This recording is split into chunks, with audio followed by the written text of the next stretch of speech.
Om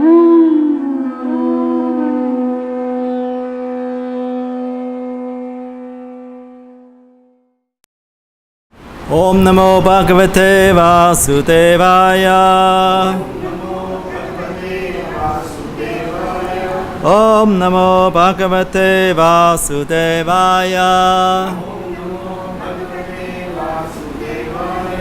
Om Namo Bhagavate Vasudevaya. Read from Srimad Bhagavad-Gita, 15th chapter, text 3 and 4. Na rupam asyeha tato upalapyate nanto na chadir na cha sampratishta ashvatam enam suvirudha mulam asanga shastrena trithena chitva narupamasyeha tatopalapyate narupamasyeha tatopalapyate nanto na chatir na cha sampratishta nanto na chatir na cha sampratishta ashvatamenam savirudhamulam ashvatamenam savirudhamulam asanga shastrena trithena chitva asanga shastrena trithena chitva narupamasyeha tatopalapyate nanto na chatir na cha sampratishta ashvatamenam savirodhamulam asanga shastrena trithena chitva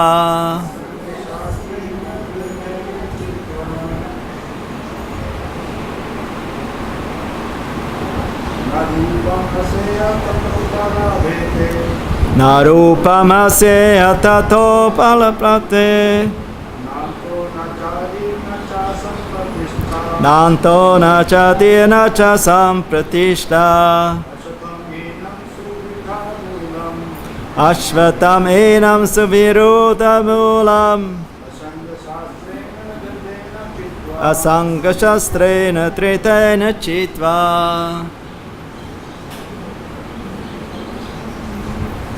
tatapatam tat parimargitavyam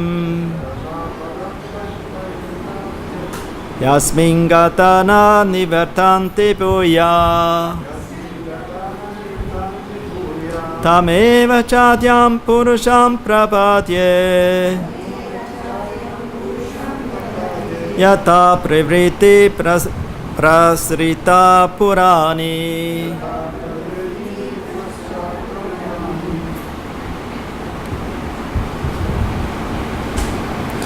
na, not, rupam, the form, asya, of these three, iha, in this world, tatha, also, upalapyate, can be perceived, na, never, anta, end, na, never, cha, also, adi, beginning, na, never, cha, also, sampratishta, the foundation, ashvatam, banyan tree. Enam, this suvirudha, strongly, moolam, rooted, asanga shastrena, by the weapon of detachment. Tritena, strong, jitva, cutting, tata, thereafter, padam, situation.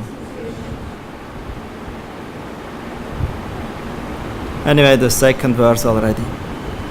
So we go to the translation and purport. His Divine Grace Srila Prabhupada Ki Jai. The real form of this tree cannot be perceived in this world. No one can understand where it ends, where it begins, or where its foundation is. But with determination, one must cut down this strongly rooted tree with the weapon of detachment. Thereafter, one must seek that place from which, having gone, one never returns, and there surrender to that Supreme Personality of Godhead, from whom everything began and from whom everything has extended since time immemorial. Purport. It is now clearly stated that the real form of this banyan tree cannot be understood in this material world. Since the root is upwards, the extension of the real tree is at the other end. When entangled with the material expansions of the tree, one cannot see how far the tree extends, nor can one see the beginning of this tree. Yet one has to find out the cause. I am the son of my father is the son of such and such a person, etc. By searching in this way, one comes to Brahma, who is generated by Garbhodakashai Vishnu. Finally, in this way, when one reaches the Supreme Personality of Godhead, that is the end of research work. One has to search out that origin of these three, the Supreme Personality of Godhead, through the association of persons who are in knowledge of that Supreme Personality of Godhead. Then by understanding, one becomes gradually detached from this false reflection of reality, and by knowledge one can cut off the connection and actually become situated in the real tree. The word asanga is very important in this connection because the attachment for sense enjoyment and lording it over the material nature is very strong. Therefore, one must learn detachment by discussion of spiritual science and based on authoritative scriptures, and one must hear from persons who are actually in knowledge. As a result of such discussion, in the association of devotees, one comes to the Supreme Personality of Godhead. Then the first thing one must do is surrender to Him. The description of that place, whence having gone and never returns to this false reflected tree, is given here. The Supreme Personality of Godhead, Krishna, is the original root from whom everything has emanated. To gain favor of that Personality of Godhead, one has only to surrender, and this is as a result of performing devotional service by hearing, chanting, etc. Is the cause of the extension of the material world. This has already been explained by the Lord Himself, Aham Sarvasya Prabhava, in the 10th chapter of Bhagavad-Gita. I am the origin of everything. Therefore, to get out of the entanglement of this strong banyan tree of material life, one must surrender to Krishna. As soon as one surrenders unto Krishna, one becomes detached automatically from this material extension.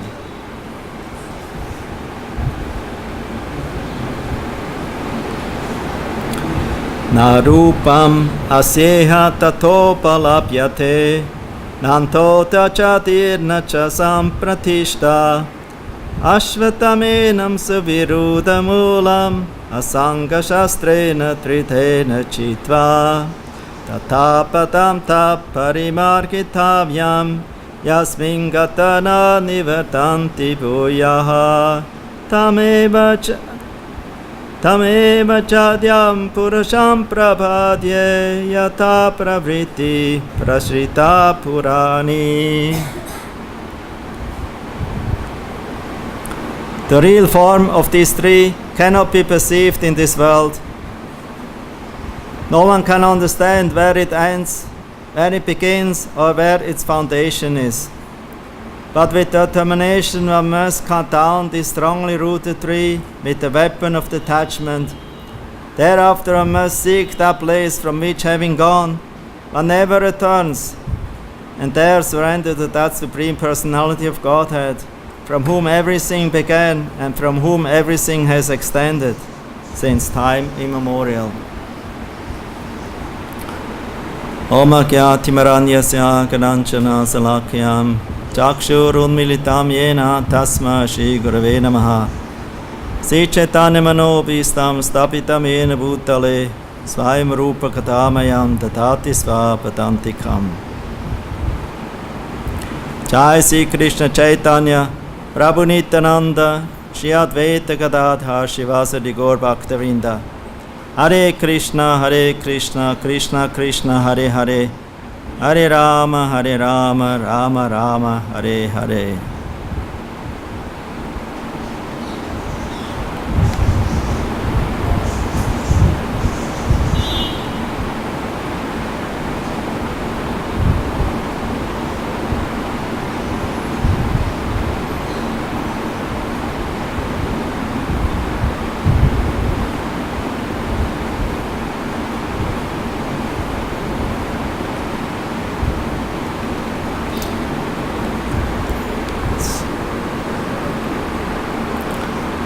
So this 15th chapter of the Bhagavad-Gita is called Purushottama Yoga.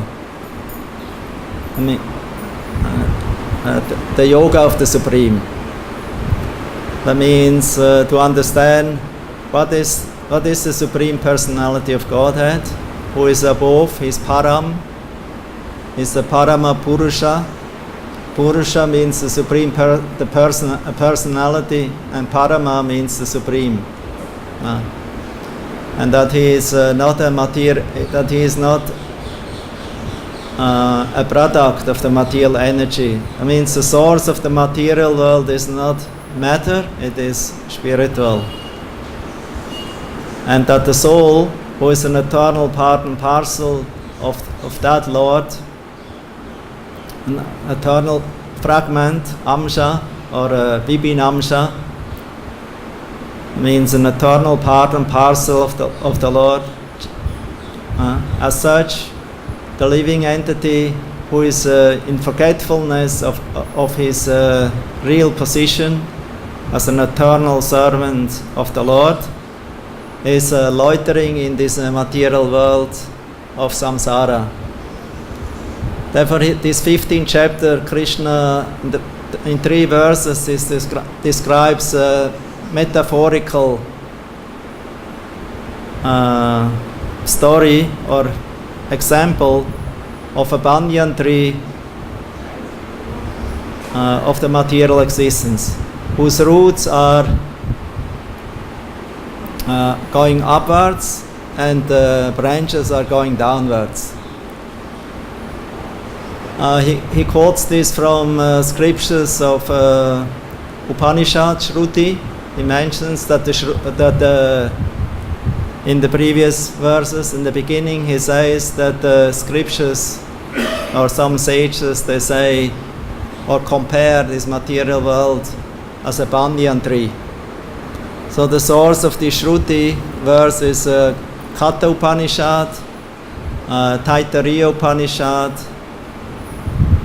and Brihadaranyaka Upanishad. So these Upanishads give a description of this banyan tree. Banyan tree, all of you here in Vrindavan, you have seen banyan tree. Banyan tree is a very gigantic tree. It's not so much high, but very broad.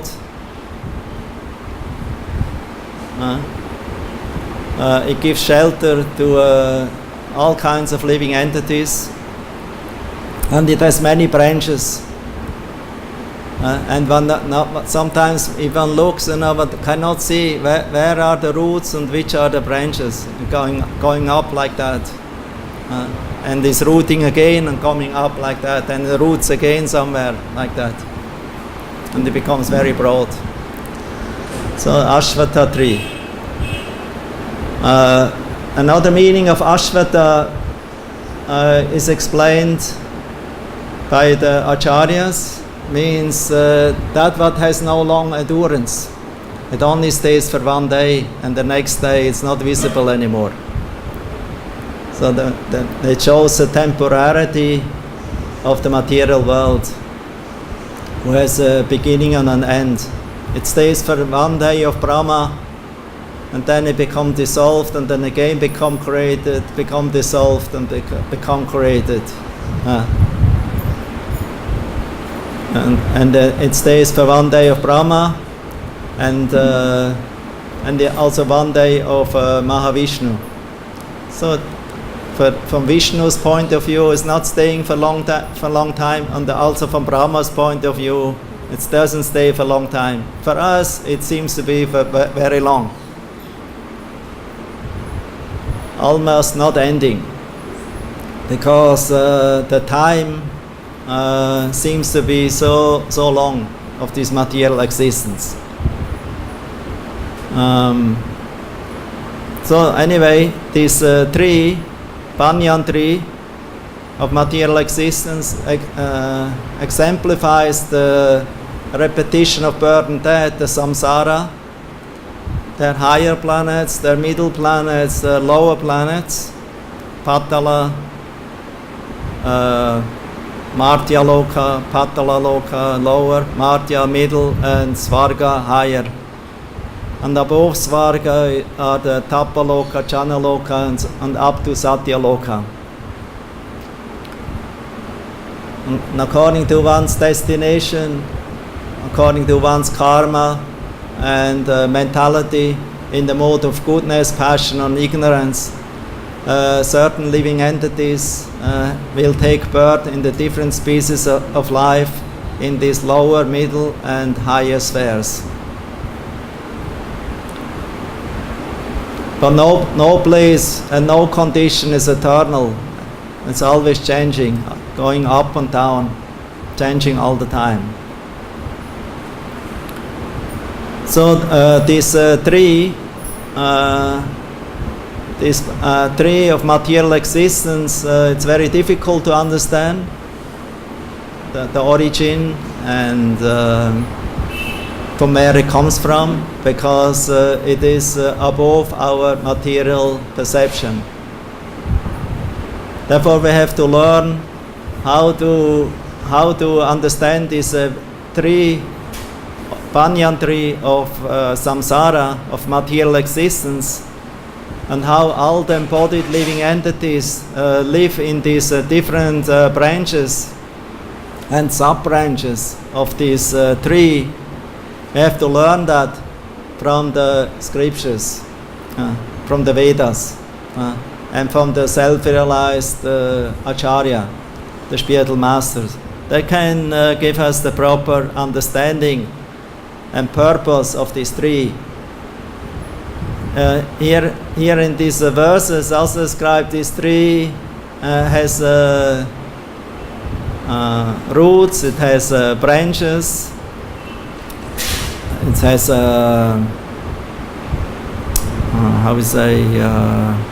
leaves, and these leaves are the Vedic mantras, the Vedic hymns. A tree who doesn't have leaves doesn't look very beautiful, right? For in the winter time, or when the trees almost have no green leaves, everything looks very dark. Here in Vrindavan is always all the year almost everything is green. But if you go to Russia in the winter time, or even almost during the whole year, almost no green. Everything is only dark blackish trees and have no green. It's only the needle trees. The needle trees. But they're nice also, But the trees who have very nice leaves, who give fruits and nuts and different kinds of fruits. That's very nice to see. An apple tree, a mango tree, and all these different kinds of trees are very beautiful to see because of their green leaves and the fruits. If these fruits and the leaves will fall away, then the tree is not looking attractive anymore. It's pale, almost lifeless. But as soon as spring is coming, winter is over, everything starts to sprout, and gradually some new twigs will appear from the branches, and nice tender leaves, and ultimately also the flowers of the trees and the fruits will appear. So these leaves, there are the Vedic hymns. So this material tree of samsara is very nice as long these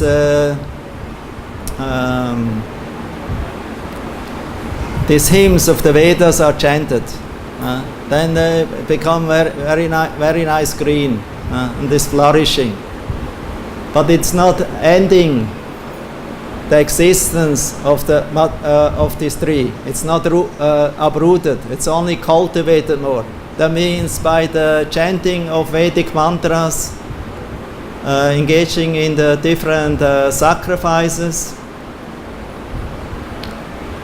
described in the Vedas, this tree of samsara is not uprooted. It's not cut.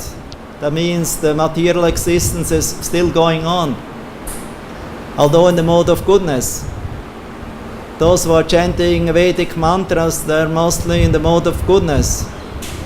And the people who are in passion, who want to have a nice progeny, nice family life, protection, safety, opulences, good luck, good fortune, they're approaching a brahmana and give him some money or some donations and ask him to make a sacrifice for the blessing our child, blessing our business, blessing of anything, even our car and the house.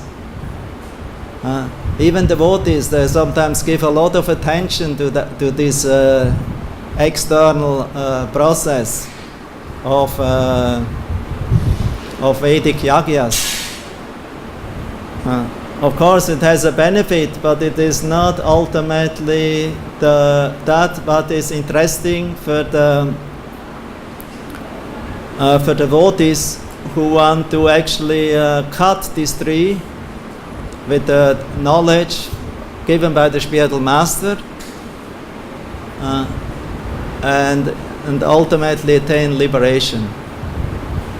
Like Narada Muni.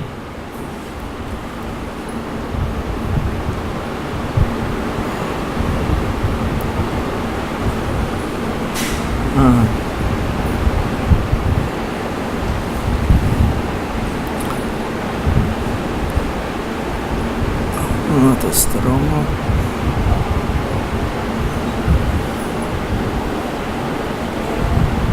Yes, yeah. Narada Muni. From the 7th canto, 15th chapter, text 43 and 45, up to 49. Yes, 49. So he says, it gives instruction for the civilized human beings. In the conditioned stage, one's conception of life are sometimes polluted by passion and ignorance, which are exhibited by attachment, hostility, greed, lamentation, illusion, fear, madness, false prestige, insults, fault-finding, deception, envy, intolerance, passion, bewilderment, hunger and sleep. All of these are enemies. Sometimes one's conceptions are also polluted by the mode of goodness. Like I'm a good man, I'm a charitable person, I'm a well-wishing person in this. But as long as we're doing this in the material perspective, in the mode of goodness, it still keeps you in the material world and makes you famous as a gentleman, as a good culture person, charitable person. And Narada continues, as long as one has to accept the material body with its different parts and paraphernalia, which are not fully under one's control, one must have the lotus feet of his superiors, namely his spiritual master and the spiritual master's predecessors, his guru and the previous acharyas. By their mercy, one can sharpen the sword of knowledge, and with the power of the Supreme Personality of Godhead's mercy, one must then conquer the enemies mentioned above. In this way, the devotee should be able to merge into his own transcendental bliss, and then he may give up his body and resume his spiritual identity. Otherwise, if one does not take shelter of Achyuta, that means Krishna and Baladev, then the senses acting as the horses and the intelligence acting as the driver, both being prone to material contamination, inattentively bring the body, which acts as the chariot, to the path of sense gratification. When one is thus attracted again by the rogues of Vishaya, eating, sleeping, and mating, the horses and chariot driver are drawn into the blinding dark well of material existence. And one is again put into a dangerous and extremely fearful situation of repeated birth and death. According to the Vedas, there are two kinds of activities, Narada says, pravritti and nivritti. Pravritti activities involve raising oneself from a lower to a higher condition of materialistic life, whereas nivritti means the cessation of material desire. Through pravritti activities, one suffers from material entanglement, but by nivritti activities, one is purified and becomes fit to enjoy eternal blissful life. The ritualistic ceremonies and sacrifices known as Agni Hotra Yagya, Darsha Yagya, Purnamasa Yagya, Chaturmasya Yagya, Pashu Yagya, and Soma Yagya are all symptomized by the killing of animals and the burning of many valuables, especially food grains, all for the fulfillment of material desires and the creation of anxiety, because that creates, because we want to produce more material desires and fulfill material desires, but actually it creates more anxiety. And what is anxiety? Fear, attachment, angry because maybe we'll lose something what we are attached for, what we got, and then only for a short time, and then it disappears or it's taken away. So it leads to attachment, leads to anxiety. Therefore, Vedic yagyas who are meant for material fulfillment of our desires actually lead to anxiety, not to detachment. Performing such sacrifices, worshipping Vaishvadev, and performing the ceremony of Bali Harana, which are supposedly constitute the goal of life, as well as constructing temples for demigods, building resting houses or dharmshalas and gardens, digging wells for the distribution of water for the pilgrims, establishing booths for the distribution of food, and performing activities for public welfare. these are all symptomized by attachment to material desires. So this is all karma kandya.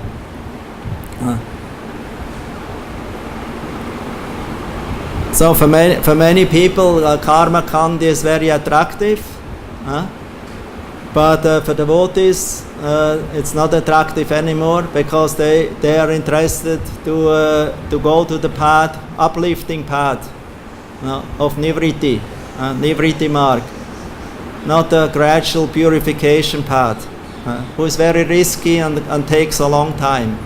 The nivritti path goes it's like a lift, like an escalator. You don't have to go up through the stairs and risk, until you're up in the skyscraper storage of 108. Then you maybe have in the middle way you already have a collapse, especially if you don't have so much good condition and strength. So better we take the escalator, going up straight. And this is actually the path recommended by the Bhagavatam and by the Bhagavad devotees, by the Mahajans. They don't recommend the path of the karmis and even the jnanis, like the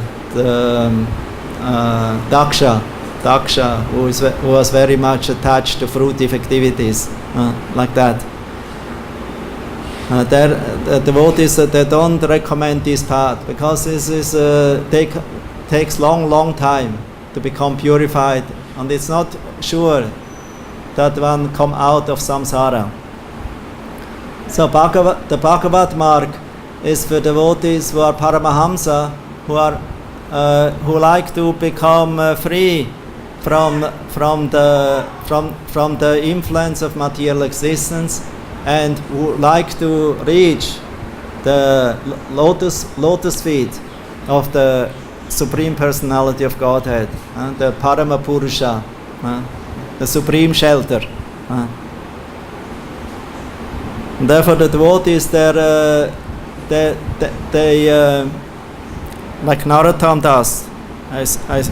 There's one nice song by Narottam Das I like to quote from Prema Bhakti Chandrika. So he has one song where he says, it's called Ekanta Bhakti. First he quotes the verse Anyabilasita Shunyam Jnana Karma Dhyanavritam Anukulyena Krishna Nushilana Bhakti Uttama. So then he sings Anyabilasa Chadi Jnana Karma Parihari Akayamane Kari Papachana Sadhu Sangha Krishna Seva Napuchipa Devi Deva E Bhakti Paramakarana. The topmost process of devotional service is to worship the Lord with body and mind, giving up desires for jnana and karma, etc. One should serve Krishna in the association of devotees without worshipping any devis and devas. Mahachanera Jai Patatate Habe Anurata Purva Parakariya Vichara Sadhana Smarana Lila Ihate Nakara Hela Kayamane Kariya Susara. The essence of sadhana bhakti is to carefully consider and follow the path displayed by the previous and the present Mahajans. One should not neglect the practice of remembering the pastimes of the Lord, for devotional service should be performed with the mind as well as the body. Asatsanga satatyaga jata anya gita raga karmikyani parihari dure kevala pakata sangha prema katara saranga Lila Kata Bracharasa Pure. Give up the bad association of the karmis, jnanis, and the attachment for singing songs not related to Krishna. Associate only with the devotees and merge in topics of the loving pastimes of Krishna in Braj. Yoginyasi karmi jnani anya deva puchakadyani ihaloka dure parihari karma dharma dukkha shoka Chebatake anya yoga jati pacha girivaradhari. Please give up the association of the yogis, Mayavadi sannyasis, karmis, jnanis, meditators and deva worshippers. Also abandon attachment for all varieties of fruitive activities, religious duties, distresses, lamentations, and material objects. Just worship Krishna, the lifter of Govardhan.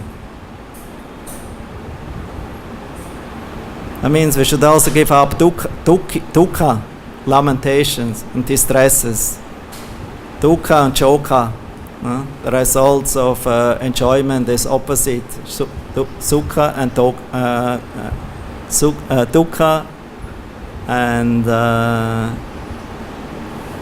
choka. And instead, just worship Krishna, the lifter of Govardhan hill. Tirtha yatra parishrama kevala manera brahma sarvasiddhi govinda charana trita vishvasarite dhari matamatsarya parihari sadakara ananya bhajana. Traveling to holy places is only a hard labor and is only a mental concoction, for the shelter of Sri Govinda is the only perfection in life. Therefore give up pride and envy, and with firm determination engage always in unalloyed bhajan. Krishna Bhakta Sangakari, Krishna Bhakta Angakari.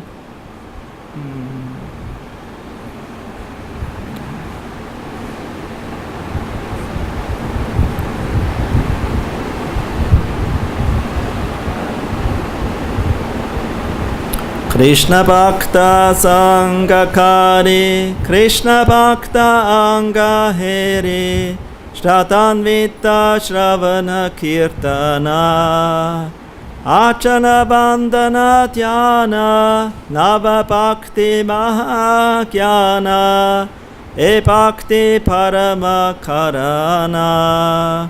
The best process of devotional service is to hear, chant, worship, glorify and meditate with faith on the names, forms, qualities and pastimes of Krishna in the association of the devotees of Krishna through the 9 forms of bhakti.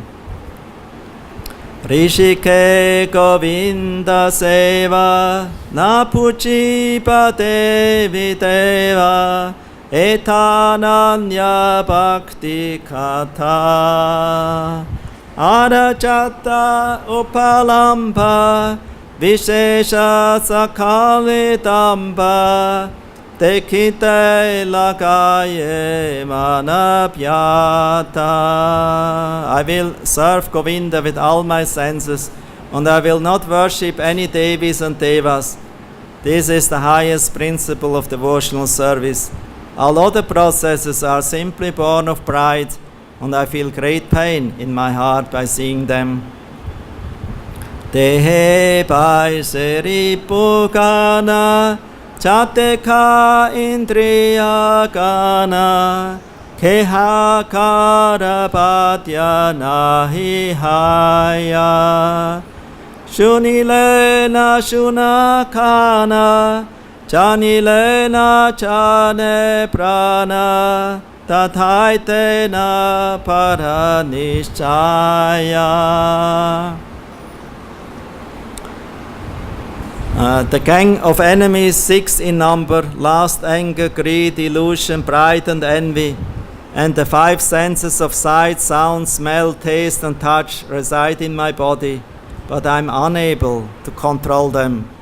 Although I hear and understand repeatedly that one should serve Krishna with all one's senses, still I cannot accept this fact with firm determination. Kama, krodha, moha, lobha, mata, matsarya, damba, saha, stane, stane, niyukta, kariba, ananda, kariridaya, ripukari, parachaya, anayase, govinda, bachiba.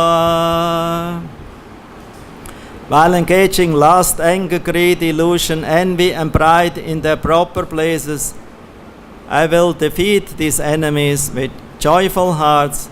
I will worship Govinda without hindrance. Krishna seva kamarpane, krodha bhakta dveshichane, lobha sadhu sange harikatha. Moha ishtalabha vine, mata Krishna gunagane, niyukta kariba chata tata. I will engage my lust and eagerness to serve Krishna, and I will use my anger against those who are envious of the devotees. I will be greedy to hear the topics of Hari in the association of devotees. I will be illusioned if I fail to achieve my worshipable Lord, and I will feel proud to chant the glorious qualities of Krishna. In this way, I will engage them all in their respective duties. Anyata svatantra kama anarthati charanama bhakti pate satateya bhanga kipapa karite pare kama krodha satakere jatihaya sadhu chanara sangha. Otherwise, independent lusty desires, which are the source of unwanted things, will always disturb the progressing of bhakti. What harm can lusty desires and anger do to a sadhaka if he associates with devotees? Krodha panakare kipa, krodha tyaga sadatipa, lobha moha eta katana. Chayaripu satahina, karibama nerathina, Krishna Chandra karya smarana. Anger spoils everything. Therefore I will always give up anger, greed and illusion. I will control the 6 enemies with the help of my mind while remembering Lord Krishna.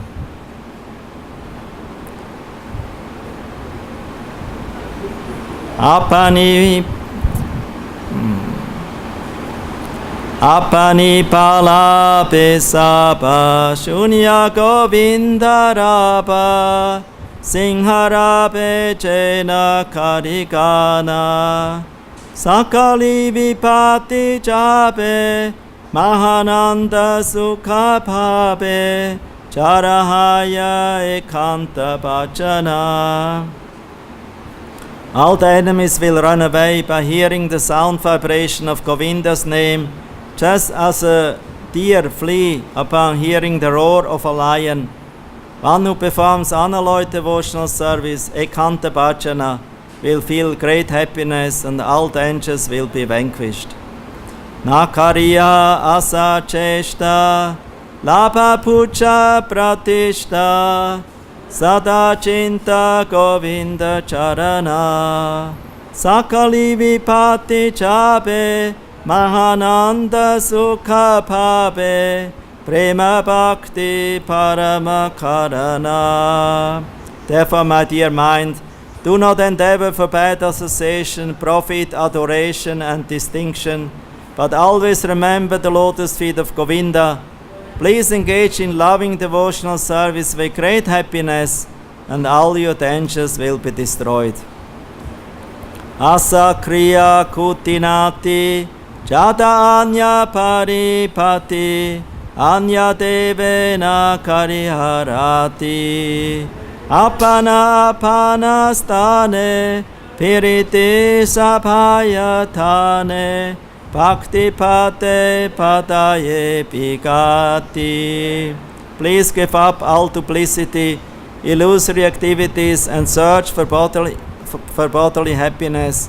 Do not be attached to the worship of various devas. Mundane love and affection for material relationships attracts everyone to their respective illusions, and thus advancement on the path of devotional service is checked. The words Asa Kriya, Vishwanath Chakravarti points out, indicate that even after renouncing engagement in irreligious activities, these following activities will still make one incapable of following the path of bhakti. So that means even if one engages in pious activities in according to Dharma, still it is not favorable for the cultivation of bhakti or loving devotion to Krishna. So this Bhagavatam also says that Tadara chastamo bhava kama lobhadayas chaye chatarina atana anavidyam stitvam sattve prasidati. Only if one becomes free from the lust and greed and the lower modes of passion and ignorance, one becomes situated in the mode of goodness. And from there, tesham evam prasana manaso bhagavad bhakti yogataha bhagavad tattva vijnana mukta sangha sachayate. And if one is engaged in the platform of goodness and engaging in devotional service, then one comes to vijnana, to realized knowledge. And that realization of the existence of the Lord, and that we are His eternal part and parcel and servant of Him, actually is the platform of liberation. And this knowledge of the Bhagavatam is like a sword, Shastra. Shastra means weapon, and Shastra means book. So book and weapon is the same. It cuts. It's very sharp. But we need to have the strength for it, to hold this sword of knowledge, this sword of detachment from material existence in our hand. And this power or energy to hold that sword of knowledge is given by Balaram. Balaram is very powerful. Therefore is Bala. So without the mercy of Balaram, Prabhupada in the purport, in this 7th canto verses spoken by Narada, without Balaram's mercy, without receiving the power of Balaram, we cannot hold the sword, and we cannot cut our attachment to the material existence. Balaram is always in the transcendental mode of goodness, in Shuddha Sattva. And to perceive the Supreme Personality of Godhead, one has to attain this platform of Shuddha Sattva. We cannot see Him and understand Him and reach Him on the lower modes of material nature. Therefore, as long as our mind and our senses are attached to material things in the mode of goodness, even in the name of Vedas, and yagyas, it will not, give the soul an impetus for loving devotional service to Krishna and to attain Him. We still want to make this place of material existence a nice place, favorable for our fulfillment of material desires.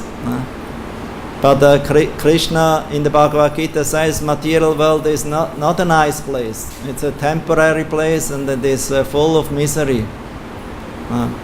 Janma mrityu chara vyadi dukkha dosha nadarsanam. It's repetition of birth, old age and disease and death. Sometimes a longer time, sometimes shorter time. This goes this process of birth, old age, disease and death. But it's always taking place. Ever up to from top planet Brahmaloka down to the lowest planet Patala, or to the lowest species of life, it is a miserable place because the repetition of birth and death is always taking place. So therefore the Bhagavatam process of Bhagavad Gita and Srimad Bhagavatam, they want to teach us this process of detachment, vairagya, vidya, knowledge and detachment, but in bhakti-yoga. Many endeavor sometimes, even devotees I see, they endeavor sometimes too much to attain knowledge, Vedic knowledge, studying scriptures, and to attain vairagya, tapasya, renunciation. But we are actually not emphasizing so much bhakti. The bhakti process, that means the loving devotional service to Krishna, the hearing, chanting, remembering in association of devotees. Sometimes it's put away, it's sentimental. This is sentimental devotees. They want to do something substantial. They want to do something for the world, for the benefit of the society. Yes, this is a very nice byproduct of bhakti. But if we as devotees want to do that, doing everything nice for the world, but actually forget to cultivate the bhakti in yourself, then we're missing a very important point or item of in our life to connect with Krishna. So just to be charitable and doing good is not making us dear to Krishna. It purifies our heart so that we maybe become capable to take up sadhana bhakti process and one day sincerely. But ultimately, if one takes shelter in sadhana bhakti under the guidelines of a devotee and devotees and spiritual master, and cultivate our faith in the sadhana bhakti process, then through the watering process of the seed of bhakti, what we receive from the spiritual master, the plant of bhakti will grow and will become cultivated, and it will penetrate the whole universe, and it will go throughout the whole universe and take shelter and in its origin, the lotus feet of Krishna. The origin of material existence is the desire. In an old painting in the Bhagavad-Gita, there's this picture of the banyan tree with the upside down, and the root is up and the branches are down, and there's a borderline of the spiritual world, material world, and actually this borderline is Brahmaloka, because Brahma is the creator of this universe. He took all the ingredients from the Mahatattva. And Mahatattva is manifested by Garbhodakashaya Vishnu, by the Purusha. So he glances over the material. He creates this Mahatattva and glances over it, and so in this way the material existence starts to starts to move. And Brahma, he just becomes the creator, using the ingredients of the Mahatattva to create these material manifestations, material levels, for the benefit of the living entities who are taking birth in the future to enjoy their lives here. So this borderline is actually Brahma Loka, and so that is a desire either to serve Krishna or to serve our own senses. We cannot live without desire at any time. We only have to learn how to purify our desires and link it up to desire for Krishna. Like this morning I heard one class by Srila Prabhupada from 5th canto from Srimad Bhagavatam. He spoke about karma. Difference of karma and prema. So he explains that karma is lust, that what we do for ourselves, and prema is that what we do for Krishna's pleasure. Like the gopis and all the associates of Krishna here in Vrindavan, eternal associates, they all do service for Krishna without getting any rewards, any payment. Even for liberation, they're not interested for liberation. They're not interested in knowledge.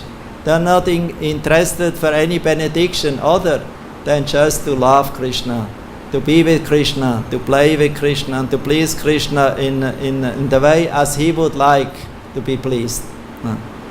So they're fully instrumental in giving pleasure to Krishna. And this pleasure is not lust anymore, it is prema.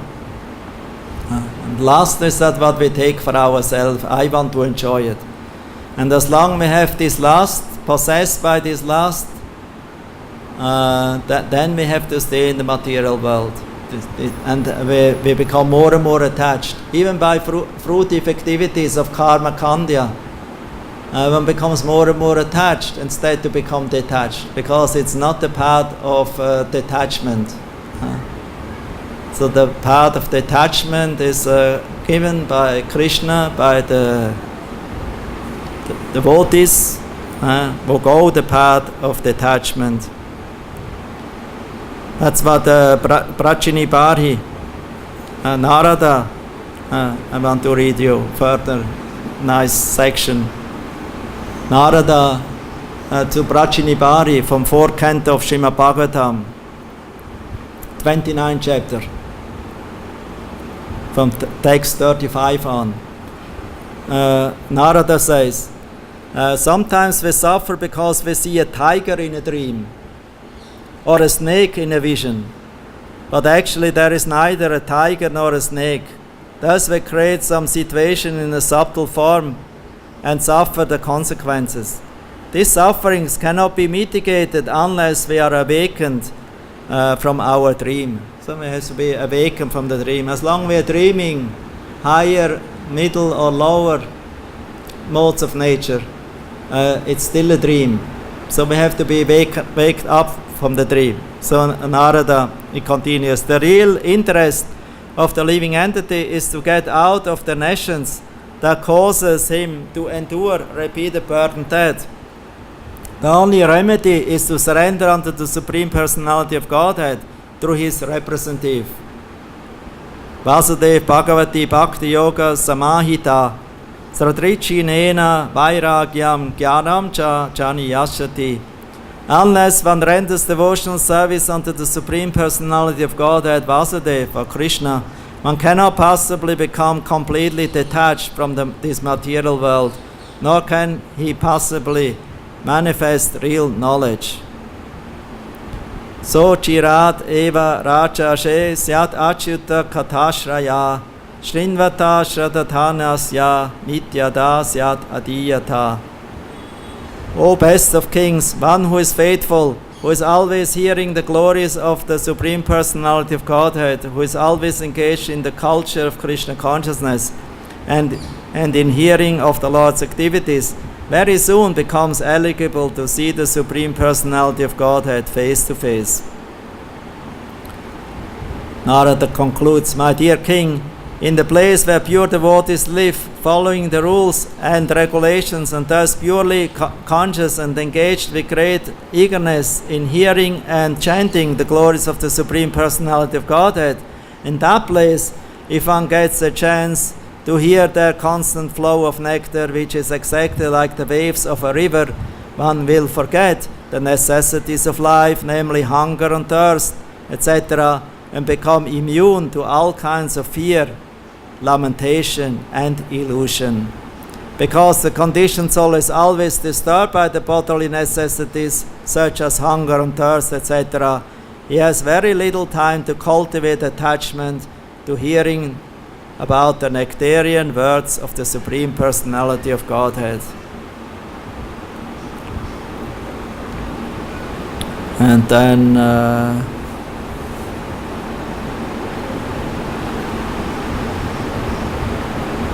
Narada says, "No one can counteract the effects of fruitive activities simply by manufacturing a different activity devoid of Krishna consciousness. All such activity is due to our ignorance. When we have a troublesome dream, we cannot relieve it with a troublesome hallucination." That's from Prabhupada purport. "One can counteract the dream only by awakening. Similarly, our material existence is due to our ignorance and illusion. Unless we awaken to Krishna consciousness, we cannot be relieved of such dreams. For the ultimate solution to all problems, we must awaken to Krishna consciousness. O sinless king, there is no remedy for action by more action. Both the sinful act and the remedial measure take shelter of ignorance. It is like the suffering in a dream while one sleeps. Though suffering does not really exist, samsara will never cease, as long as the conception of suffering continues, just as the suffering in a dream will never cease for the jiva wandering about with the covering of the mind, as long as he identifies with the dream. Because happiness and distress are qualities of the body, actually there is no suffering for the jiva who is disassociated from the body. What is the use of trying to destroy suffering that does not exist? Though suffering does not exist for the jiva, without wiping out that misconception of suffering, material existence will not cease. In a dream, false objects continue to give suffering to the jiva, moving about with the mind, covering upadhis on the jiva until the person wakes up. So it makes very clear that Bhagavatam, like Krishna himself in the Gita, in the Bhagavatam further is described, just to have to be waken up. The jiva, all problem of the jiva in the material world is the jiva's attachment to the body, to ignorance, to avidya. Like we become attached to a dream, positive or negative. You fully live the dream. It may be positive or negative. You cannot analyze it in the dream. Is it now? Can I step out of it or not? We need a higher intelligence and higher impulse who wakes us up. Like sometimes we have a dream, but we still continue to dream. But sometimes we are in the dream and suddenly we wake up, and because we realize, oh, that's not me. This is not a reality. And actually, if we come to this realization of waking up by the mercy of hearing from spiritual master regularly, Nastapreshu abhatreshu nityam bhagavata sevaya bhagavatu tamma shloke bhakti bhavati naistiki.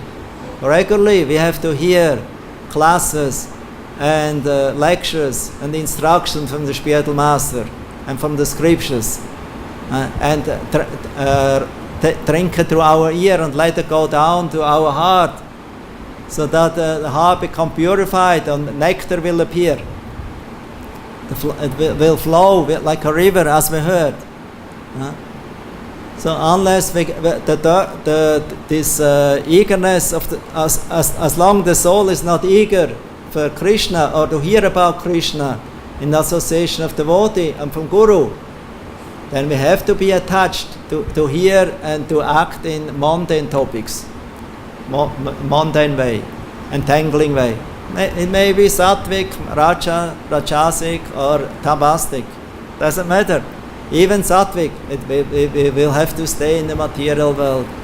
So ultimately we have to wake up from dream stage, even from the mode of goodness. Even of the mode of goodness dream. I'm an angel now flying in the sky or on a cloud. It's a nice dream maybe, but it's an illusion. So we have to wake up from the dreaming stage and come to the reality of hearing alive with our physical senses now first, hear and chant about Krishna. Because by dreaming we cannot attain Krishna. We cannot attain Him. We have to wake up. Therefore, dreams are mostly illusion. So we should not take them as granted. We should not take them as real. Of course, sometimes a pure devotee can dream some things about Krishna or about spiritual master, but helps him in reality, in his real life, in his devotional service.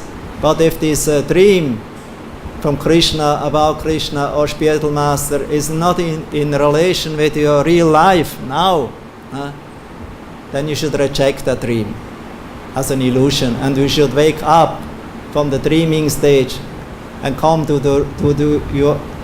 our real constitution, what I am, what is my duty, and how I should act and how should not act, with whom should I associate, and work more on this process of sadhana, hearing, chanting in the real life, and not dreaming about the relationship with Krishna or certain deities that are imagined in your mind. You have to give this up.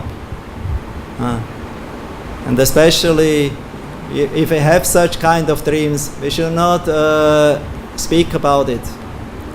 You can write it down in your notebook or in a diary, but not in Facebook. And broadcast it, for other devotees to show how nice dreams you have. And this is not very good. If you have a dream or some realization, write it down in notebook, diary. Not broadcast. Nowadays, diaries are not fashionable anymore. Everyone wants to make diary in Facebook, that everyone can share your ideas and your dreams and your private sphere, on the marketplace of Facebook all over the world. But actually, you think you get many likes. Very good, very good, very good. I like it. But actually, the people are exploiting you. How much are there your friends? They will liberate you. They will help you when you are in anxiety. If you don't have more nice dreams, if now suddenly you have a horror dream, and you have to go through so many anxieties and so many troubles, how they will help you? Then the likes will not make you happy anymore. So we should not go on this external show of bhakti. This is a very private thing that we should keep in our heart. We should never, the acharyas condemn that. We should never speak about this in public. We should keep this very private for ourselves. Some dreams and experiences we have with Krishna. You should not broadcast that. So therefore, a devotee always tries humbly to engage, like Narottam Das Thakur. His prayers are very nice.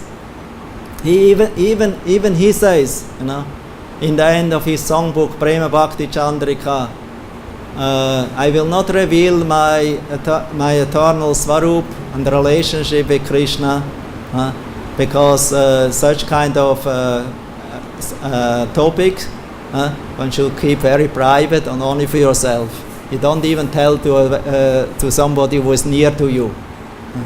You keep it just for yourself. Because if you tell it, then you will lose it. Preaching you can do.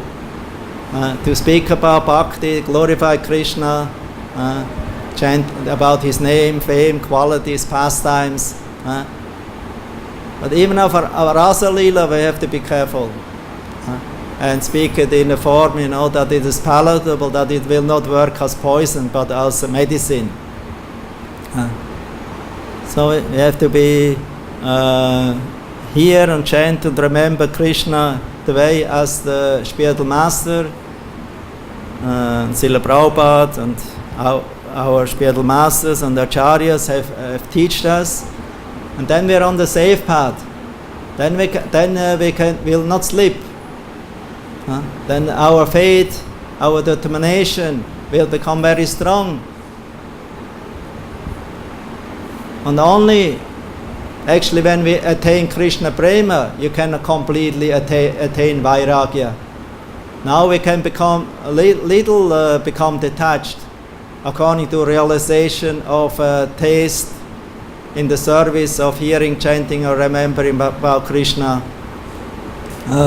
Little detachment will arise and some knowledge.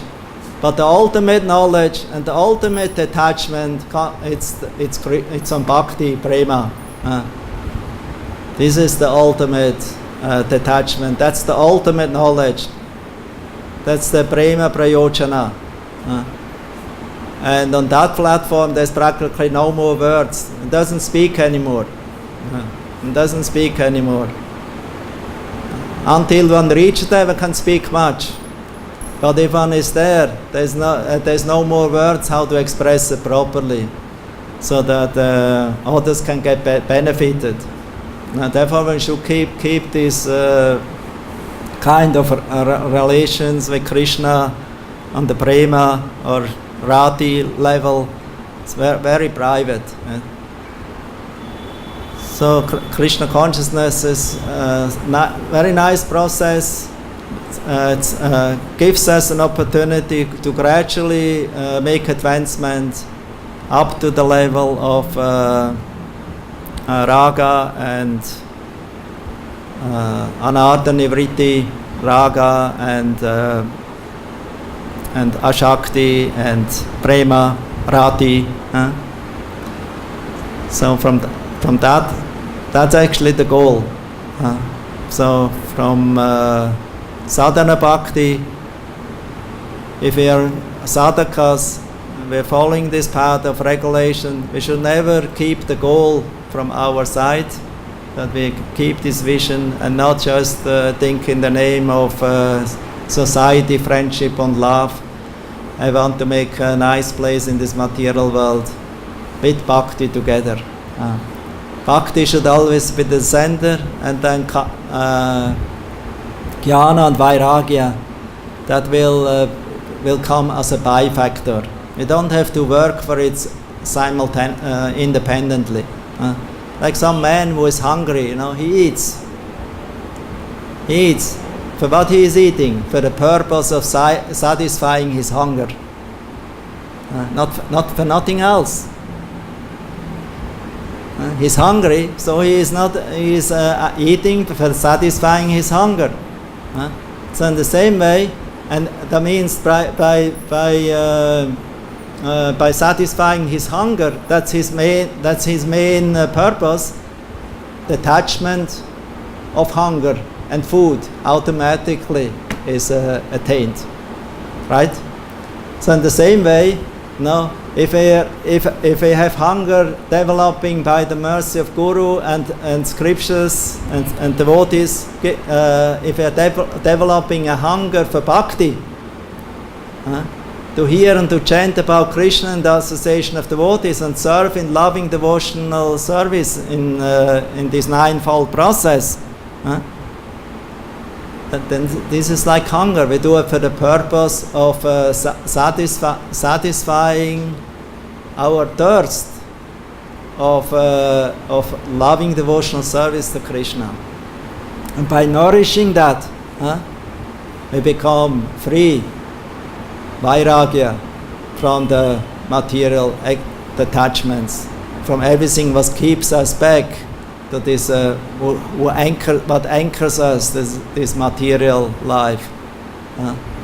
So it's ultimately only by Krishna Bhakti that one can become freed from all these attachments and entanglements, fear and illusion,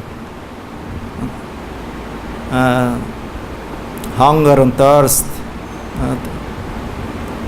and will gradually become free of that by the cultivation of bhakti. Now we are all working, we are all do something. If I'm hungry, I cannot think about anything else. If I'm thirsty, I cannot think about anything else. If I'm acting, I cannot think about anything else.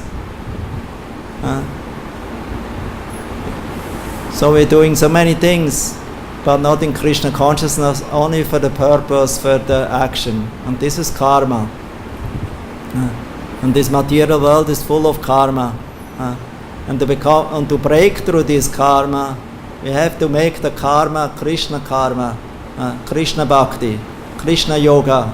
Prabhupada uses in Calcutta the word Krishna yoga. The yoga about Krishna, to meditate about Krishna, to connect with Krishna. This is what is needed. This is what actually the living entity is ultimately make the living entity happy and satisfied and perfect. And if the living entity who is actually detached through this process from the bodily conception, then he is not attracted to karma and jnana separate, or at all, because he is only attracted to bhakti. Then karma and jnana is not interesting for him anymore, because he is already aloof of that. He is already liberated. That's what Rupa Goswami says, Iha yasya haredasya kamano manaso gira nikilapya vasa jiva mukta sa uchate. So those who engage their body, mind and words in the service of Krishna, they are already liberated, although they are still in the material body. So what is material and what is spiritual defines our consciousness. And our consciousness is with Krishna. This is like gold, this is prema, and if it is only engaged for our own satisfaction, gratification, then it's like rusty iron. So let us always work in this direction, with this perspective, and never let it out of the mind, to please Krishna and to serve Krishna with loving devotion. So this way one can cut this attachment to this tree of material existence, because this tree of material existence has its origin not in the material world, it's coming from the spiritual world. So means the root, there is our root, there is our shelter, there we should go. Good, stop here, Hare Krishna.